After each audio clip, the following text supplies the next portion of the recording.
પાટણ પંથકમાં ચોમાસું જામ્યું છે, પરંતુ મિશ્ર ઋતુનો અનુભવ થઈ રહ્યો છે। ગરમી, બફારો અને ઉકળાટના કારણે માનવ સ્વાસ્થ્ય પર નોંધપાત્ર અસર જોવા મળી છે। ચોમાસાની ઋતુમાં પાટણ જિલ્લામાં વાયરલ ઇન્ફેક્શન અને પાણીજન્ય રોગોમાં નોંધપાત્ર વધારો થયો છે। પાટણ સિવિલ હોસ્પિટલમાં રોજના આશરે 800 દર્દીઓ સારવાર લેવા આવે છે, જેમાં મોટાભાગના દર્દીઓ શરદી, ખાંસી અને તાવથી પીડાતા હોય છે। 20 ઓગસ્ટ સુધીમાં 15,000થી વધુ દર્દીઓએ હોસ્પિટલમાં સારવાર લીધી છે। હાલમાં 45 ઇન્ડોર દર્દીઓ સારવાર હેઠળ છે, જેમાં ડાયરિયા, ઉલટી, મલેરિયા અને ડેન્ગ્યુ જેવા રોગોના દર્દીઓનો સમાવેશ થાય છે। આ રોગોના કારણે સ્થાનિક લોકોમાં ચિંતાનો માહોલ છે।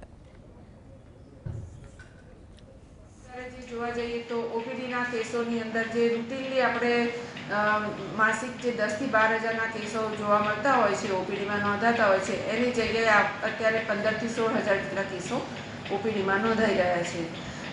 ઇન્ડોરમાં આપણે જોવા જઈએ તો ઇન્ડોરમાં આ મહિનાનું આપણે કરીએ તો 547 કેસો ઇન્ડોર દર્દીઓ તરીકે સારવાર લઈને લીધેલા છે। પાટણ શહેરમાં અઠવાડિયાના વિરામ બાદ ફરીથી એક વખત જ્યારે મેઘરાજાએ આગમન થયું છે, ત્યારે પાણીજન્ય રોગોને જે કહેવાય ને કે વાયરલ ઇન્ફેક્શનના રોગોનો વધારો થયો છે, ત્યારે પાટણ સિવિલ હોસ્પિટલમાં રોજના લગભગ 600થી 800 કેસ આવી રહ્યા છે, જેમાં વિવિધ સારવાર લઈ રહ્યા છે। ખાસ કરીને જે તાવ, શરદી, ખાંસીનું જે કહેવાય કેટલાક દ્રશ્યો હતા, અત્યારે હાલ વહેલી સવારથી જ અહીંયા સિવિલ હોસ્પિટલમાં ભીડ જોવા મળી રહી છે, કારણ કે આ હોસ્પિટલ એ ગરીબ દર્દીઓ માટે આશીર્વાદરૂપ છે। જે અત્યારે હાલ જો વાત કરીએ તો લગભગ 45 જેટલા ઇન્ડોર પેશન્ટ છે।